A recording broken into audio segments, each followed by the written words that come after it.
Hello students, today we are going to discuss about the polysaccharides. पिछले video में हमने disaccharides के बारे में डिस्कस किया था and in this video we will discuss about the polysaccharides. Polysaccharides means many monosaccharide units join to form a single unit of polysaccharide. यहाँ पर monosaccharide units का नंबर बहुत ज़्यादा हो सकता है. It may be hundreds, it may be thousands of monosaccharide units.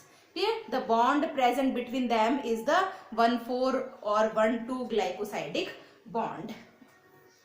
These polysaccharides, for example, is starch. It is a polysaccharide.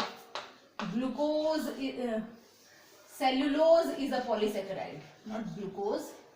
Cellulose is a polysaccharide. Starch is a polysaccharide. These polysaccharides are classified into two categories on the basis of the number of monosaccharide units. Clear? On the basis of mono units, it may be of two types. First one is homopolysaccharide and the second one is heteropolysaccharide.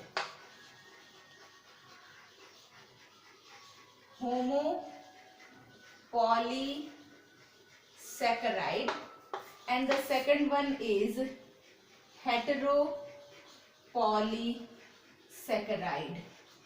As the name indicates that in homopolysaccharides the monosaccharide units are same. Now it means these are made up of same type of mono units.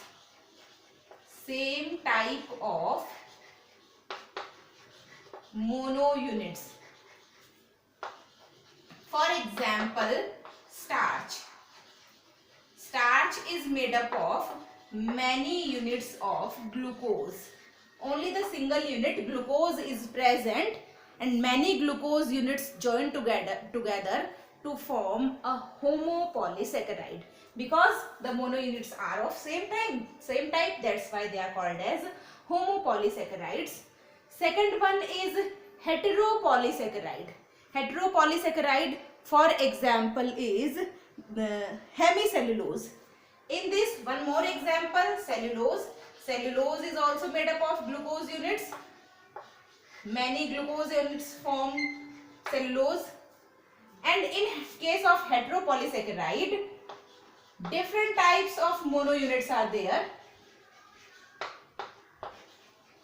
Different types of mono units. And the example is hemicellulose. Hemicellulose is a heteropolysaccharide having different types of mono units. It is formed of galactose, xylose, urbinose and fructose units.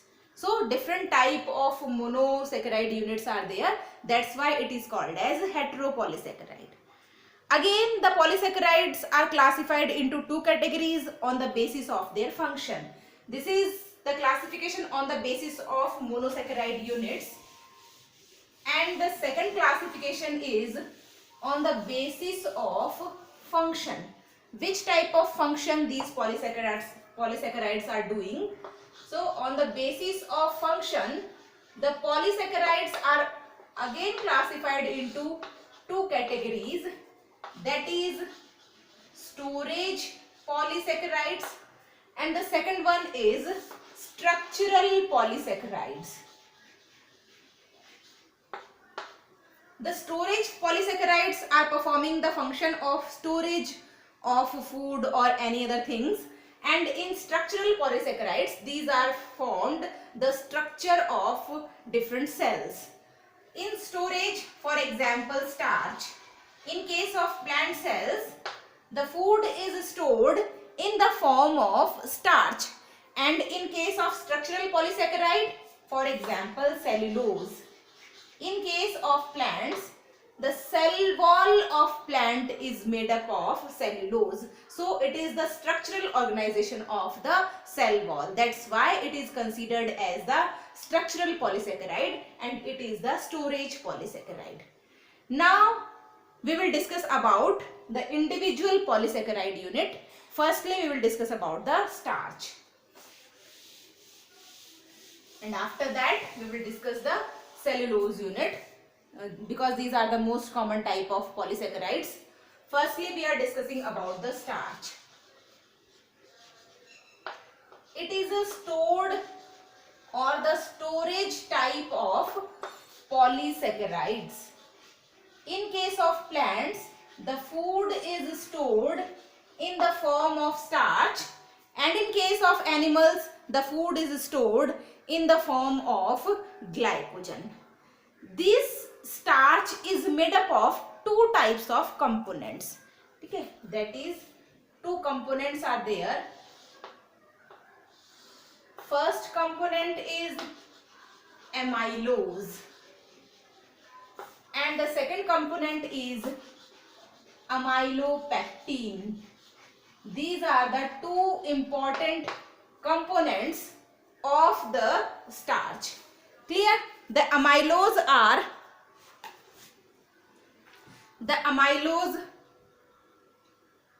the units in which the number of glucose molecules may be 200 to 2000.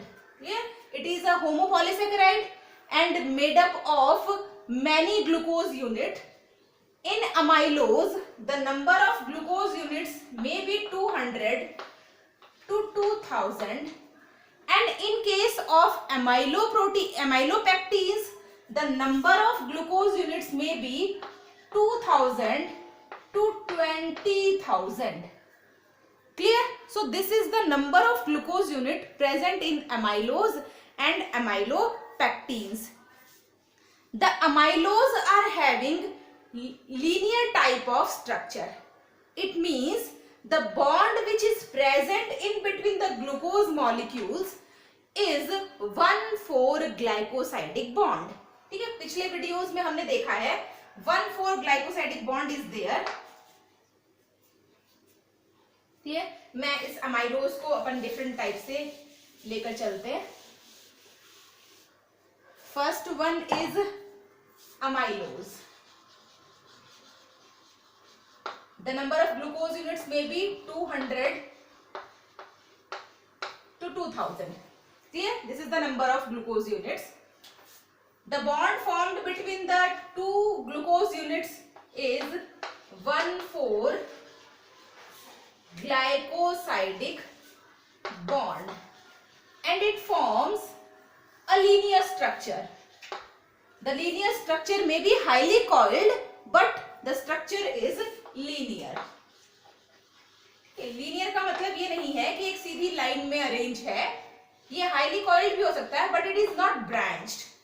It is linear. ठीक है, इस तरह से highly coiled हो सकता है, but ये branched नहीं है, लीनियर टाइप का स्ट्रक्चर है. तो यहाँ पर किस तरह से ग्लूकोज के मॉलिक्यूल्स आपस में ज्वाइंट रहते हैं, इसके बारे में हम देखते हैं. We know that glucose is an hexose sugar and it has an hexagonal ring. So this is the hexagonal ring of glucose. 1, 2, 3, 4, 5 and 6 carbon. Clear? This is for one molecule of glucose. Again the second glucose molecule, the hexagonal ring is also there. So this is the second hexagonal ring. 1, 2, 3, 4, 5 and 6. The bond formed between 1 and 4. So it is the 1,4 glycosidic bond. Next glucose unit is also joined here. This is the next glucose unit. 1, 2, 3, 4, 5 and 6. So here the bond is again formed between the first and fourth carbon. In this way the glucose molecules, almost 200 to 2000 glucose molecules combines together to form a single molecule of amylose type of starch. Clear? The bond is always the 1,4-glycosidic bond and it forms a linear structure. The structure may be highly coiled, but it is not a branched structure. Now come to the second type, that is amylopectin. Second type of starch is amylopectin.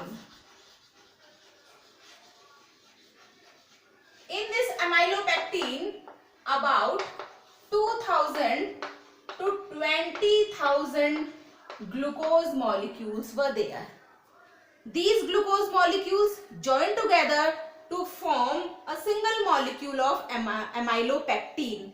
But here the bond present in between them is 1,4-glycosidic bond and 1,6-glycosidic bond. The structure is branched, not the linear structure. Here the bonds are 1,4-glycosidic bond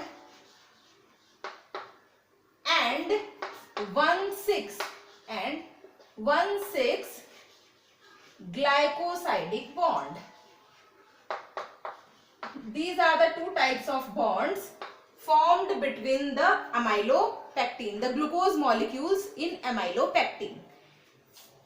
This is the one glucose molecule, I am drawing here. This is the one glucose molecule. 1, 2, 3, 4, 5 and 6. Again the second glucose molecule. This is the second glucose. 1, 2, 3, 4, 5 and 6. The bond formed between 1 and 4. Clear? Here the next glucose molecule can join like this.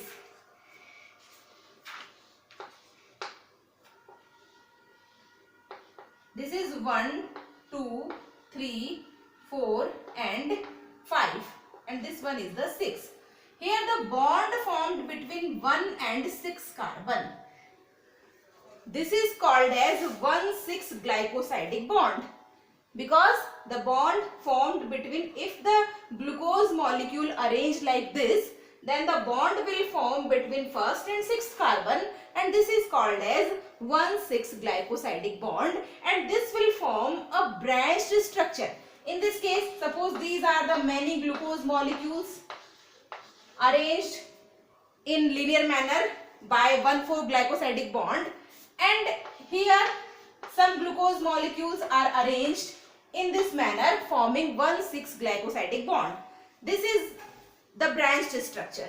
Clear? So amylopectin is the branched structure and the amylose is the linear type of structure. It may be highly coiled, but it is the linear type of structure. The ratio between amylose and amylopectin in the starch molecule is 1:3. Clear? The ratio of amylose and amylopectin in the starch is 1:3 and the black or bluish color of starch with iodine is due to the amylose. Clear? ये याद रखेंगे, जब हम starch test करते हैं तो iodine solution के साथ स्टार्च टेस्ट करते हैं और starch will give bluish or black color with the iodine solution and the color is due to the amylose.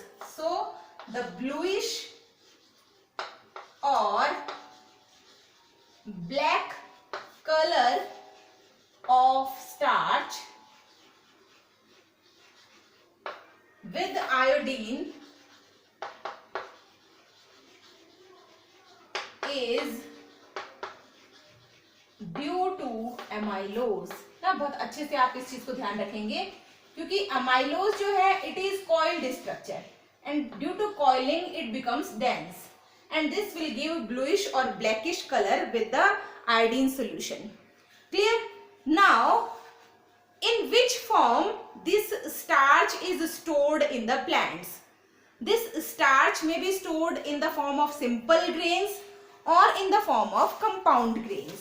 ठीक है, प्लांट्स में स्टार्च जो है, फूड जो है वो स्टार्च के फॉर्म में, यहाँ पर फूड सिंथेसाइज होता है ग्लूकोज के फॉर्म में, ट्रांसपोर्ट होता है सुक्रोज के फॉर्म में और स्टोर होता है स्टार्च के फॉर्म में। ऐसा क्यों होता है इसको हम डिस्कस करेंगे। Firstly in the two form the starch is stored in the plant, that is in the form of simple grain and in the form of compound grains. ठीक है, मेनली जो ग्रेन्स होते हैं they are the starch containing. Simple grains में क्या होता है, एक सिंगल हाइलम प्रेजेंट है and around this single hilum many layers of starch are there. These are the many layers of starch gets accumulated around the single hilum. This type of grain is called as simple grain, in which only one hilum is present and the around the hilum different layers of starch gets accumulated. This type of grain is the grain of maize. The example is maize grain. In case of compound grains, many hilum will there. This is the one hilum and this is the starch layer accumulated around it. Again here a one hilum and the starch layer. Here the another hilum, this is the starch layer. Here again the hilum and the starch layer. This type of structure is called as compound grain and this is seen in case of rice, in case of wheat. Clear? So this is the two type in which the starch is stored in the grains, that is in the form of simple grain or in the form of complex compound grains. Clear? The main stored food is the carbohydrate, which is in the form of starch. Now I am saying that in case of plants the food is synthesized as glucose. ना हमने देखा है जब plant photosynthesis करते हैं तो food हमारे पास glucose के फॉर्म में सिंथेसाइज होता है। It is transported in the form of sucrose and stored in the form of starch. जब प्लांट के अंदर फूड ग्लूकोज के फॉर्म में सिंथेसाइज हो रहा है तो ये ग्लूकोज के फॉर्म में स्टोर क्यों नहीं होता? ठीक है, ये हमें यहाँ पर देखना है। आपको पता है जब ग्लूकोज मॉलिक्यूल्स को ज्वाइन हम करते हैं, ठीक है, जब ग्लूकोज मॉलिक्यूल्स बहुत सारे ज्वाइन होंगे तो स्टार्च का मॉलिक्यूल बनेगा। जब ग्लूकोज मॉलिक्यूल्स ज्वाइन होते हैं तो वहां पर जो ग्लाइकोसाइडिक बॉन्ड बनता है उस ग्लाइकोसाइडिक बॉन्ड के लिए वन वाटर मॉलिक्यूल का लॉस होता है। जब भी ग्लाइकोसाइडिक बॉन्ड बनेगा one water molecule will loss and the structure becomes compact. ठीक है, तो यहाँ पर जो पॉलीसेकेराइड्स है, स्टार्च जो है, it is a compact structure and the food may be stored in compact like structure in the plants and in when the food is utilized by the plant then it again gets converted into the glucose molecule.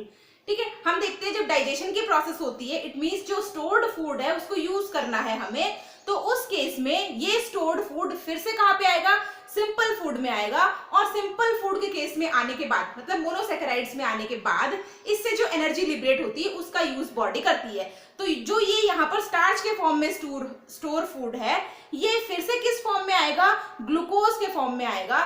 और जब starch का breakdown होगा तो उस case में water molecules का release होगा because it is the hydrolytic process. तो यहाँ पर जब ग्लूकोज के मॉलिक्यूल्स ज्वाइन अप होते हैं तो वाटर मॉलिक्यूल्स का लॉस होता है और जब स्टार्च को ब्रेक डाउन करना है तो वाटर मॉलिक्यूल का यूज, हाइड्रोलिटिक प्रोसेस है तो वाटर मॉलिक्यूल्स को देना होता है। तो स्टार्च के फॉर्म में ये कॉम्पैक्ट स्ट्रक्चर बन जाता है। That's why the food is stored in the form of starch in the plants, not in the form of glucose.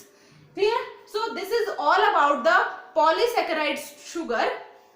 In this video we had discussed about the starch and in the next video we will discuss about another polysaccharide that is called as cellulose, which is most abundantly found in the plants. Thank you very much.